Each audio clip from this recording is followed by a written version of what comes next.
Mesdames, Messieurs, bienvenue au bulletin. D'abord, on va parler de ces compressions qui sont annoncées par le gouvernement Couillard.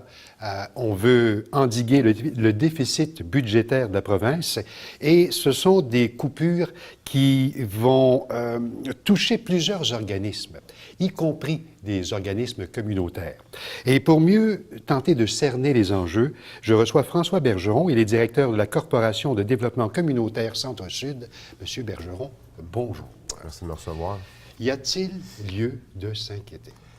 S'il y a lieu de s'inquiéter, je vous dirais que présentement, tout est mis un peu à l'enjeu sur toutes les enveloppes que le gouvernement a décidé de nous présenter. L'expectative est un petit peu auprès des organismes communautaires de savoir ce qui va arriver avec leurs subventions. On le sait que les groupes communautaires, sur l'ensemble du Québec, on parle d'une enveloppe d'autour de 160 à 200 millions de dollars. C'est l'ensemble des groupes communautaires qui interviennent au Québec. Donc, sur l'ensemble du déficit qui nous est annoncé, c'est des petites sommes, mais on sait que traditionnellement, les différents gouvernements ont souvent remis en question leur investissement, particulièrement sur les organismes communautaires qui, selon certaines analyses, ont un moins grand impact ou sont moins vecteurs de développement économique. On sait très bien que les groupes communautaires sont des intervenants de première ligne, principalement, font de la prévention, mais remplacent des grands pans des services sociaux ou font partie complémentaire de grands pans des services sociaux, offrent des services souvent de proximité à moindre coût.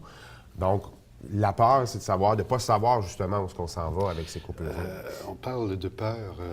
La CDC Centre-Sud comprend combien d'organismes? Il y a une quarantaine d'organismes qui sont membres de la Corporation de développement communautaire. C'est des organismes qui interviennent dans tous les secteurs. Donc, j'ai des organismes qui travaillent avec les personnes âgées, des organismes qui travaillent avec la petite enfance, qui font de l'aide aux devoirs, une popote roulante, une banque alimentaire. C'est des organismes qui touchent aux citoyens à toutes les périodes de leur vie et selon toutes les problématiques qu'ils peuvent rencontrer. Qu'est-ce qu'on vous dit? Quelles sont les craintes? C'est la crainte, c'est de ne pas savoir si demain, on va avoir de l'argent pour pouvoir continuer notre mission. Parce que le financement de base des organismes est assez peu élevé. Souvent, ça représente en bas de 50 de leur budget total. Donc, c'est des sous qu'il faut aller chercher par l'intermédiaire de différents projets, différentes enveloppes qui sont là de façon sporadique sur des problématiques spécifiques. Là, les groupes se disent, bien, si tout passe dans la machine, dans le moulin, puis tout est coupé, bien, comment je vais faire pour continuer à offrir tel service à telle clientèle? On parle là, mais on parle pas de couper dans le gras, là. On parle des fois des services essentiels et des organismes qui offrent de l'aide aux devoirs à des jeunes. S'ils n'ont pas l'argent qui vient de l'enveloppe des comités scolaires, bien, ils ne pourront pas donner ce service-là parce qu'ils ne pourront pas payer les gens ou offrir des locaux, juste ouvrir leurs portes. Il y a des organismes, on a des situations où on gère au jour le jour à certains moments de l'année ou à certaines périodes. Les besoins sont grands dans notre quartier, ils sont diversifiés, ils sont répartis entre les besoins des résidents, mais en plus, il y a des besoins de ceux qui émigrent vers le centre-ville avec leurs problématiques aussi. Si on pense à l'itinérance, c'est un beau cas flagrant. Le centre-ville de Montréal, le quartier Centre-Sud, l'arrondissement Ville-Marie a la plus grande concentration d'itinérants. L'itinérance, c'est un problème québécois, mais il est aussi un grand problème, il est principalement un problème montréalais. Et en plus d'être un problème montréalais, il est un problème de Ville-Marie. Parce que les itinérants, je ne sais pas, moi, à la Chine, il n'y en a pas beaucoup. Expliquez-moi un petit peu comment, présentement, ça fonctionne, dans le sens où, est-ce que chaque organisme a déjà été contacté? Est-ce qu'on leur a dit... Attendez-vous à des coupures ou si ce ne sont que des soupçons de coupures présentement? On est dans la rumeur.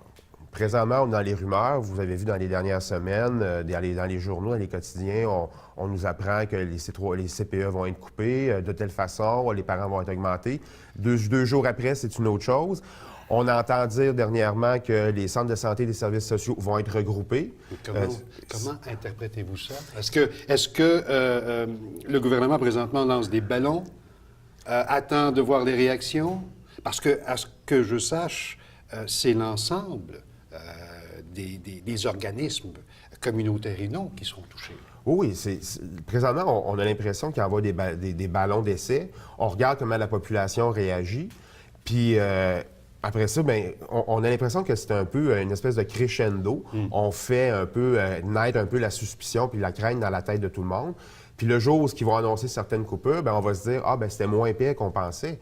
Ça va rester que pour des domaines comme le secteur des organismes communautaires, au printemps dernier, Centraide, face à une campagne de financement moins élevée, a dû couper 2 de toutes les enveloppes qu'elle donnait à des groupes. Mais pour des groupes communautaires, ça a représenté des pertes, même si c'est juste 2 des fois, c'est des 4, 5, 6 000 mais qui font la différence entre être capable d'offrir un service à l'année ou un service juste pendant une dizaine de mois.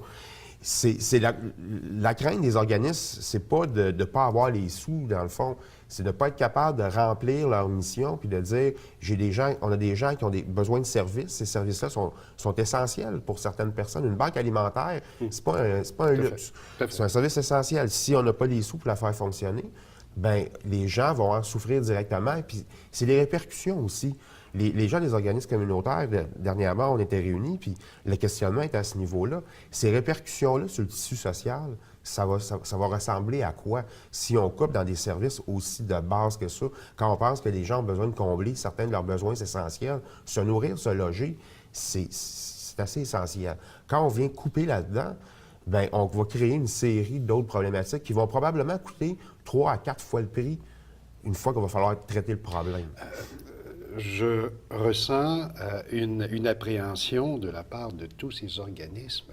Quel écho avez-vous de la population, de ces gens qui reçoivent ces services? Est-ce que l'inquiétude les atteint présentement? Pour l'instant, l'inquiétude n'atteint pas nécessairement directement les gens qui ont les services parce que, de tradition, les organismes communautaires vont faire en sorte de ne pas générer une panique autour de ces enjeux-là. À moins d'arriver à une situation beaucoup plus corsée où là, on n'a pas le choix. Mais le mot passe, le discours est tellement puissant au niveau des coupures potentielles que tout le monde en discute. Puis il suffit juste de marcher dans la rue, d'aller au dépanneur du coin. Le propriétaire du dépanneur va en parler. La personne que vous attendez à l'autobus, c'est dans les pages des journaux à grandeur. Tout le monde en discute, puis tout le monde est un petit peu en attente de voir ce qui va arriver. François Bergeron, il nous reste quelques secondes. J'aimerais connaître votre plan d'action présentement.